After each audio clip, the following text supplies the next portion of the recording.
تاکو ئێستا لە هەرێمی کوردستاندا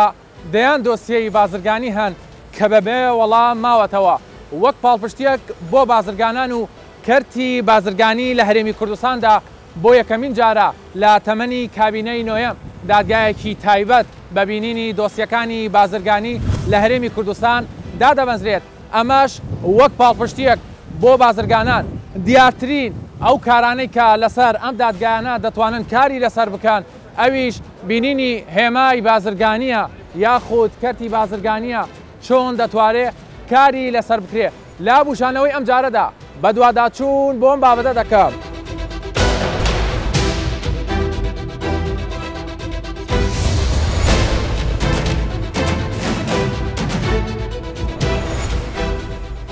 دادگای بەرایی تایبەت بە بینینی داواکاری بازرگانی داواکانی بازرگانی کە یەکێک لە لایەنەکانی داوای بیانی بێت. ئەو گرێبەستانەی تایبەت بە مۆڵەتەکانی یاسایی وەبەرهێنانی ژمارە 4 ساڵی 2006 داواکاریەکانی پەیوەست بە هێمای بازرگانی دادوەری بە پەلە و فەرمان لەسەر داواکاریەکان بە هەر سێ بڕگەی سەرەوە. پاش هەوڵ و داواکاری بەردەوامی وەزارەتی بازرگانی و پیشەسازی حکومەتی هەرێمی کوردستان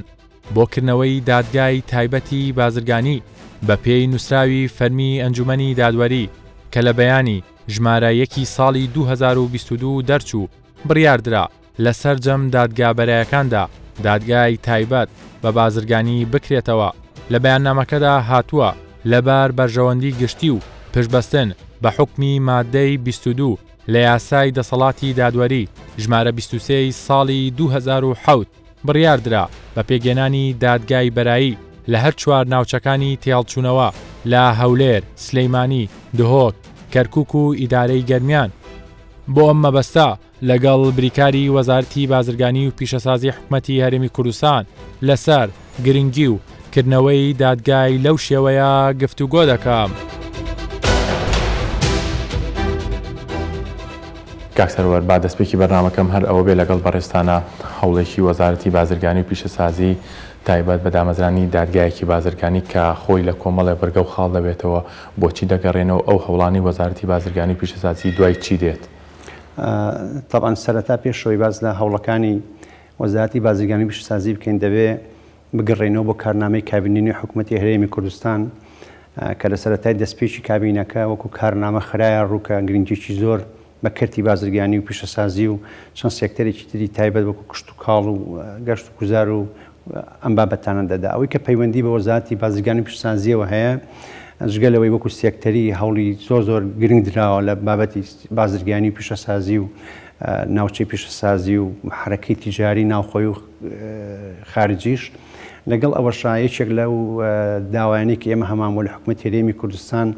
ئەوە بۆ کە دادگایەکی تایبەت بە بینینی داوا تیجاریەکان بکرێتەوە بۆی ئەو دادگایە بتوانێت سەرجەم ئەو داوایانە ببینێ یاخود ئەو کێشانە بچێتە بەردەم ئەو دادگایە و چارەسەری بکە و بە شێوەیەکی دادپەروەرانە فەرمانی لێ بدا. ئەڵبەتە خۆشبەختانە بۆ یەکەم جار لەسەر ئاسی هەرێمی کوردستان بۆ یەکەم جارەکە پێکێنانی دادگایەکی بەرایی تایبەت بە بینینی داواکارە بازرگانیەکان لە هەرێمی کوردستانە بە بەیانی ژمارە 1 لە 24 یەشی 2022 پێکهێنراوە لە هەر 4 ناوچەکانی تێهەڵچوونەوە لە سلێمانی، لە دهۆک، لە هەولێر، لە کەرکووک گەرمیان. طبعاً ئەم دادگایە تایبەتمەند دەبێ بە بینینی داواکاریە بازرگانیەکان ئەو داوانی کە بازرگانین بەڵام بە 4 خاڵ سنوورداری کردووە. پێویستە ئەو داوایانە لە چوارچێوەی ئەو 4 خاڵا بێت. یەکێکیان یەکێک لەو خاڵانە ئەوەیە کە پێویستە یەکێک لە داواکارەکان لایەنێکی بیانی بێ. خاڵی دووەمیان ئەوەیە کە کێشەکانی کە ڕوبەڕووی دەستەی بۆ بەرهێنانە بێتەوە. سێهەمیشیان ئەو داوایان کە پەیوەستن بە هێمە بازرگانیەکان و چوارەمیش ئەوانەی کە داواکاریەکانی قەزای مستعجل و ئەوامر على العرائض. طبعاً سوودی زۆر گرنگی هەیە و ئەم هەوڵەی حکوومەتی هەرێمی کوردستان لە چوارچەوەی ئەو زنجیرە هەوڵانەیە کە بۆ ڕێخستنەوەی کاروباری بازرگانی بۆ دڵنیاییدان بە بازرگانانی دەرەوە و ناوخۆ کە بتوانن داواکانیان ڕوبەڕووی دادگای بەرایی تایبەتمەند بە بینینی داوا تجاریەکان ببینن و چارەسەر و بڕیاری گونجاو لە بارەیانەوە بدەن. باشە کاکسەر بەڕێستان باستان کرد ئەمە یەکەمین جارم هەوڵەکە دراوە دادگایەکی لەو شێوەدا دەمەزرێت. گرنگی چییە بۆ نمونە چونکە ئەمە بۆ کاروباری بازرگانانە ئەگەر هەر لایەنە بازرگانەکەشی باس بکەین گرنگی چییە بۆ بازرگانی؟ طبعا گرنگی زۆری هەیە دڵنیایی بە بازرگانان دەدا کە دادگایەکی بەرایی هەیە کە داواکانیان دەبینێ بە تێچوویشی کەمتر بە بەراورد بە پێشوو و بە کاتێکی کەمتر هەر ئەبێ بڵێن بەراورد بە پێشوو داواکانیان یەکلابێتەوە و دەچێتە محکەمەی تایبەت. ئەلبەتە تموحی ئێمە زیاترە لەوە وەکو لە سەرەتاوە باسم کرد تموحی ئێمە پێکێنانی دادگایەکی تایبەتە بە بینینی کۆی داوا بازرگانیەکان. یعنی وەکو لە قانونی تیجارەی عێراقی ساڵی 1984 کە ئەو قانونە لە هەرێمی کوردستان ئینفاس کراوە و کاری پێکرێ لە مادەی 5 و 6 ئاماژەی بە هەموو ئەو بابەتانە کردو کە سیفەی بازرگانیان هەیە بۆ نمونە لە مادە 5 یاسای ژمارە 84 قانون تیجارەی عێراقی 15 خاڵی دەستنیشان کردووە 15 بڕگەی دەستنیشان کردووە کە ئەو بڕگانە ئەچنە چوارچێوەی سیفەی تیجاری و لە مادەی 6 بە تایبەتە بە ئەوراقی تیجاری کە بریتە لە سەنەدات و لە شیکات و لە حواڵات و ئەوانە ئەو محکەمەی تیجاری کە ئێمە طبعا هیواخوازی لە ئایندەدا حکوومەتی هەرێمی کوردستان هەنگاوی بۆ بنێ ئەو کاتە تایبەتمەند دەبێت بە بینینی کۆی ئەو داوا و کێشە بازرگانیانی کە لە هەرێمی کوردستان دروستە بن. بەڵام دادگای ئەمبەرایی کە ئێستا باڵین دادگای بەرایی کە لە هەر چوار ناوچەی تێهەڵچوونەوە لە پارێزگاکان ئەمە زیاتر با بڵین وابەستی کردو بە چوار خاڵەوە با بڵین ئەوەی کە ئێمە طموحمانە فراوانتر بێت کە پێکێنانی دادگایەکی خاصی تایبەتە بە کێشە بازرگانیەکان. ژمارەی بازرگانان لە هەرێمی کوردستان لە پارێزگای هەولێر 250,000 بازرگان، لە پارێزگای سلەیمانی 175,000 بازرگان، لە پارێزگای دهۆک 100,000 بازرگان، لە پارێزگای هەڵەبجە 25,000 بازرگان. ڕای نوێنەری ڕێکخراوە بازرگانیەکان وەردەگرم سەبارەت بە دامەزرانی ئەو دادگایە چ ڕۆڵێکی دەبێت بۆ بازرگانان و یەکلاکردنەوەی کەیسەکان و زوڕایکردنی مامەڵەی بازرگانان لە دادگاکان.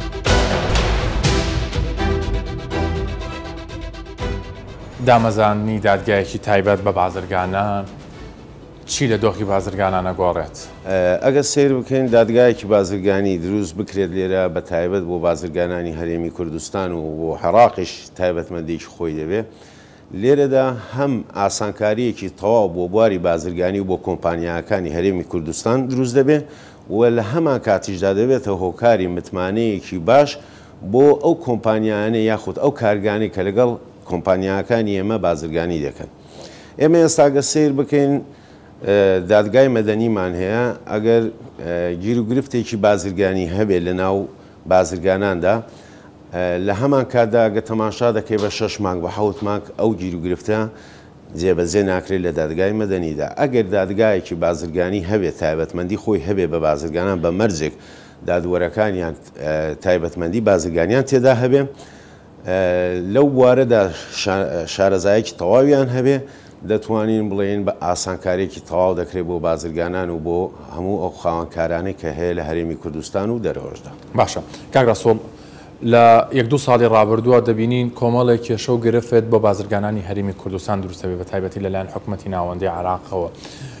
ئەم دادگایانە چۆنڵی تا چەند دەتوانن ببنە پاڵپشتیەک سەپۆرتێکی باشی ئەم بازرگانانە بکەن بۆ خۆی ئەگەر دامەزرانی دادگایەکی تایبەت ئێستا دروست بکرێت بە بواری بازرگانی ئەوە دەبێتەوە هۆکارێکی زۆر باشتر لەوەی کە دادگایەکی مەدەنی هەبێ دەتوانێت سەپۆرتێکی باشیش بکات بۆ بازرگانانی هەرێمی کوردستان بە تایبەت بۆ عێراقیش بەگشتی لە هەمان کاتیشدا دەتوانین تەسهیلاتێکی تەواو بکات بۆ هەموو ئەو بازرگانانەی کە هەیە ئەو گیر و گرفتانەی کە هەیە لە ناو بازرگاناندا بە زووی کارەکانیان جێبەجێ یاخود داواکانیان یەکلایی ببێتەوە. هەر بۆیە ئێمە وەکو بازرگانانی هەرێمی کوردستان زۆر پێمان باشە دادگایەکی بازرگانی بە دروست ببێت دا بمەزرێ لە هەرێمی کوردستاندا بۆ ئاسانکاری بواری بازرگانی هەرێمی کوردستان دەبێتە پاڵپشت و یاریدەدەرێکی باش بەڵێ بەڵێ بێگومان دەبێتە پاڵپشتێکی باش بۆ هەموو بازرگانان لە بواری بازرگانی و کۆمەڵاتیدا. باشە من ئەم پرسیارانی تر لاڵێ ڕەنگە لە بازرگانان لە کەسانی تریش بکەم و لە بەڕێستان بکەم دۆخی ئابووری مەسەلەن لە هەرێمی کوردستانە دەبینین حکومەت کار ئاسانی دەکات دەڵێ با وەبەرهێنەری بیانی بێ وەبەرهێنەری ناوخۆی بێبوون لە هەموو سێکتەرەکانە ئەکرێت. تۆ ئاسانکاری بکەی بۆ بازرگان لە هەمان کاتیشە یاسایەکی تایبەت بە کاری بازرگانی هەبێت لە هەرێمی کوردستان لە دادگاکان جێبەجێ بکرێت. ئەمە چۆن دەبینی ینی چۆنڵی دۆخی ئابووری هەرێمی کوردستان دەباتە پێشووتریش ینی هەنگاو دەنێ بەرەودانی زیاتر بێگومان ئێستا ئێماگە سیر بکەین کۆمەڵێک کۆمپانیایی بیانی هاتۆتە هەرێمی کوردستانەوە لە هەمان کاتدا لەگەڵ کۆمپانیاکانی هەرێمی کوردستان هەمانگیانەیە بۆ کارەکانیان یاخود تایبەت بۆ خۆیان کار دەکەن لێرە لە هەرێمی کوردستاندا ئەگە سیر بکەین کە عادەتەن هیچ کارێک بێ گیر و گرفت نابێ بێ مەشاکل نابێ ئەگە سیر بکەین ئەگەر دادگایەکی بازرگانی هەبێ ئەمان بە ئاسانتر دەتوانین ئیشەکانی خۆیان جێبەجێ بکەن و لە هەموو بوارێکدا پێشبینیەکی باشتر دەبینن ئەوان کە دادگایەکی تایبەت هەیە بە بازرگانی و ئەو دڵە ڕاوکێی کە هەیەە نامێنێت. لە زۆربەی وڵاتان و هەرێمە سەربەخۆکان دادگای بازرگانی تایبەت بە بازرگانان بوونی هەیە بۆ یەکلاکردنەوەی کێشەکان و ئەمەش دەبێتە هاندانێکی باش هەم بۆ بازرگانانی ناوخۆیی و هەمیش بۆ بازرگانانی بیانی وەک دڵنیاییەک کە بە پێی یاسا هەمووان مافی خۆیان وەردەگرنەوە لەسەر ئەم بابەتەش ڕاوێژکارێکی یاسایی پەرلەمانی کوردستان ڕای خۆی دەدات لەسەرکردنەوەی دادگایەکی لەو شێوەیە لە هەرێمی کوردستان.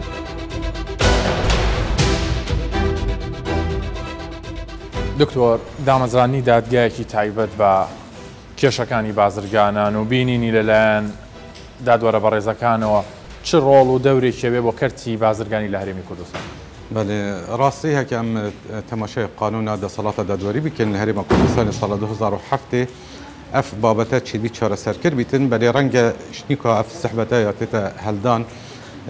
دوێرەدا یا بەحسی هەندی کردی ئەگەر هاتو پێویستی هەبوو دامەزراندنە دادگەهەکە دیتر سەر ئاسی ناوچت تێ هەلچۆنێ ئەبە ئەنجومەنی دادوەران دێ بریارە vê çendê ئێکلاکەت و دێشێت هەندە بێژین دادگەهن تایبەتمەند vekettin طبعا پێشنیار دێ سەرۆکاتیە ئەو دیبیتن دادگەها تێ هەلچۆنێ یان jî استînafê bilanekê bîtin و بریارە کۆتایی دێ ئەنجومەنی دادوەران بیت ئەvە tiştekî زۆر نۆرمالە و العێراقی jî kar pê tê kirin jî و ڕەنگە me ئایندەکێ نێزیکدا jî هەندە دادگەهە تایبەتمەند هەبن سەبارەت بێ çendê احتیمالە هەوە گول بێ çendê هەبیتن سەبارەت یاسا تند و تیژی احتیمالە ئێکیش وانە بیت و ئیشارەتە بێ çendê بدەت و دادگەهە تایبەتمەند بکێست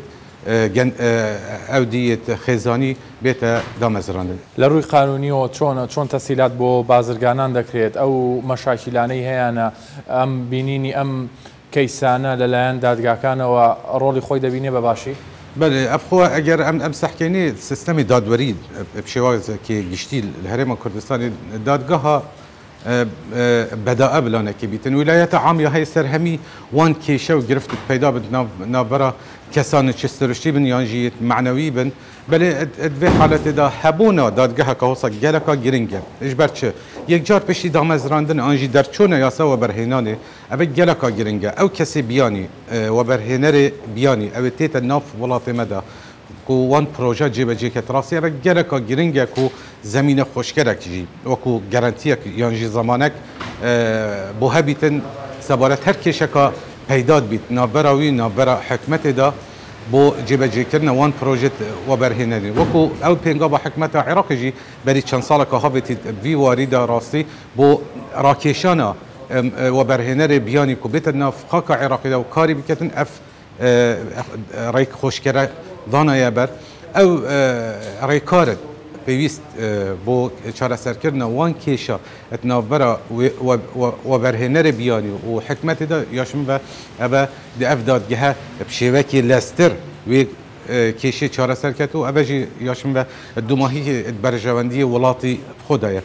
ئەبە ئەدوێرەدا کرد ئەمژی وەکو vê پێنگاوێ پاڤژین یاشمە دەگەلە پیرۆز بیت و هەت بەرژەوەندیە خەلکی هەرێما کوردستانیدا. ئەمە هەنگاوێکی گرنگە لە تەمەنی کابیرەی نوێمانراوە بۆ کەرتی بازرگانی بێگومان ینی ئەف تشتە گەلک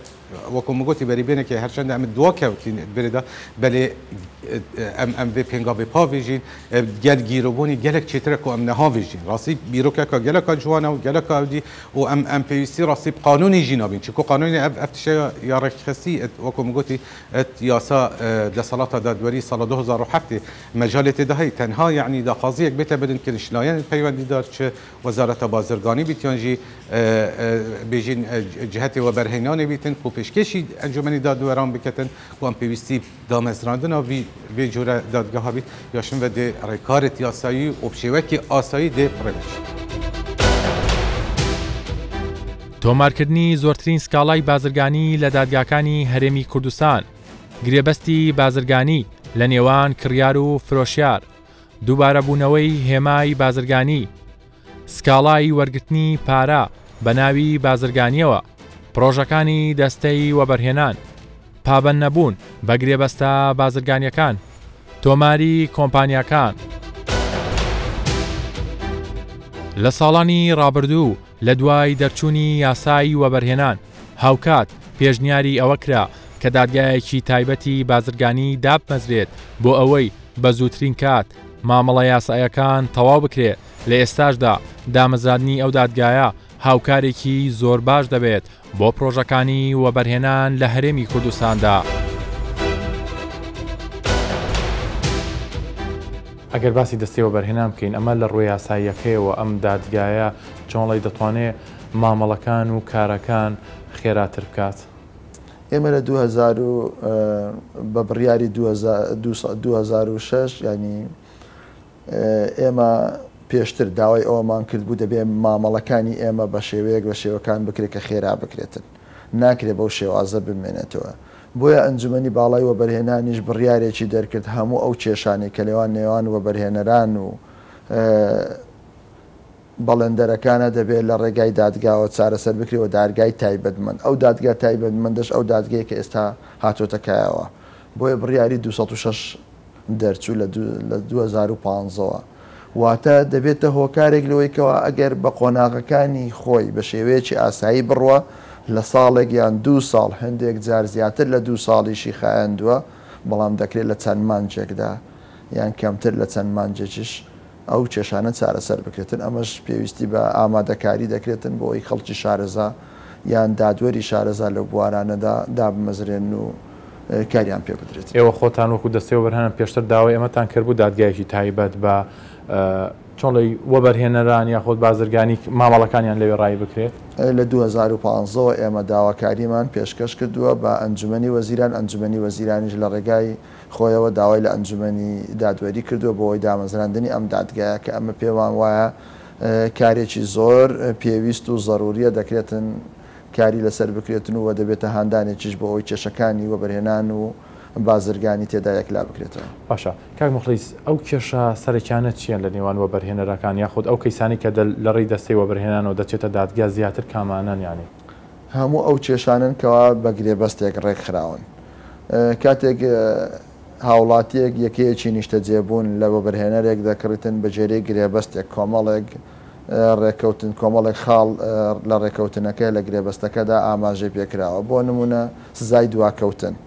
ئەگەر وەبەرهێنەرەکە لە کاتی خۆی یەکە نیشتە جێبوونەکەی تەواو نەکرد چ سزایەکی دەدرێتن و تا غرامەی تاخیری دەدرێتن کە دەبێت پێبژاردننی پێ بکرێتن. ئەوانە هەمووی دەبێتن چێ زۆر جار وایە کێشەکە لە نێوان وەبەرهێنەر و کڕیارەکە کێشەکان دەبەنە دادگا بۆ چارەسەرکردنی. ئەمەش ماوەیەکی زۆری پێدەچێتن تاوەکو چارەسەر دەکرێتن. زۆر بابەتی دیکە هەیە کە لە نێوان وەبەرهێنەر و بەڵێندەرەکە کە کاتێک یەکێک پرۆژەیەک دروست دەکا کۆمەڵێک بواری تێدا هەیە وەکەوەی کە جەنابەت خانوویەک دروست بکەی کۆمەڵێک لایەن دێتە ناوەوەی کە دروستکردنی هەر یەکە بەجێرەی پسپۆریەکەی خۆی. واتە ئەو گرێبەستانە زۆر جار کێشە دروست دەبێتن دەبێت بدرێتە لایەنێکی تایبەتمەند و زۆر جاریش قەرز. ئێوە هەمیشە ئاماژە بە شتێک دەدەن کاڵن ئێمە ئاسانکاری بۆ بەرهێنە بیانیەکان دەکەین بۆ بەرهێنە ناوخۆیەکان دەکەین بوونی دامەزانی دادگایەکی لەو شێوەیە چۆنڵی دڵنیایەکی تەواویش دەداتە و بەرهێنەرە بیانەکان چۆنڵی زەمانتریانەکات ئەگەر چۆنڵی ڕیسێرچێ بکات سیرەکە دادگایەکی تایبەت بە بازرگانی و بەرهێنان هەیە کاروبارەکانی سکاڵاکانی لێ تۆمارەکرێت چۆنڵی ئەمە دەبێتە پاڵپشتێکی باشیش بۆ ئەم بابەتە بە دڵنیاییەوە ئەم بابەتە هاندانێکی باش دەبی بۆی و بەرهێنەری بیانی کە بزانی ئێمە دادگای تایبەتمەندمان هەیە بۆ یەکلاکردنەوەی ئەو کێشانە خۆی لە خۆیدا ئەوە دەبێتە هاندانێکەوە بۆی بێتن زۆرتر کار لەو بوارانە بکە و لە لایەکی دیکەشەوە بەڕاستی دەبێتەوە هۆی ئەوەی کەوا پرۆژەکانی وەبەرهێنان ژمارەیەکی زۆر پرۆژەی وەبەرهێنانمان هەیە تا ئەو دقەیە کە من لەگەڵ جەنابەت قسە دەکەم چەند ساڵە ڕاگیراون بەهۆی ئەوەی کەوا کێشەکانیان لە دادگایە و یەکلان نەبوویتەوە واتە دەبێتە هۆی ئەوەی کەوا پرۆژەکانی وەبەرهێنانیش ڕانەوەستن. ژمارەی پرۆژە مۆڵەت پێدراوەکان بە پێی پارێزگاکان پارێزگای هەولێر 445 پرۆژە بە سەرمایی 37 ملیار دۆلار پارێزگای سلەیمانی 277 پرۆژە بە سەرمایی 17 ملیار دۆلار پارێزگای دوهۆک 279 پرۆژە بە سەرمایی 7 ملیار دۆلار هاوکات بازرگانان زۆر گەشتبینن بە دامەزانی دادگایەکی لەو شێوەیە بۆ هەرێمی کوردستان و ڕاشی دەگەێنن کاریگەری خۆی دەبێت لەسەر دڵنیایی و هاندانی زیاتر بۆ کاری وەبەرهێنان لە هەرێمی کوردستان هاوکات کۆمەڵێ داواکاری دیکەشیان هەیە کە پێویستە لە هەرێمی کوردستان تایبەت بە بازرگانان ئەنجام بدرێت.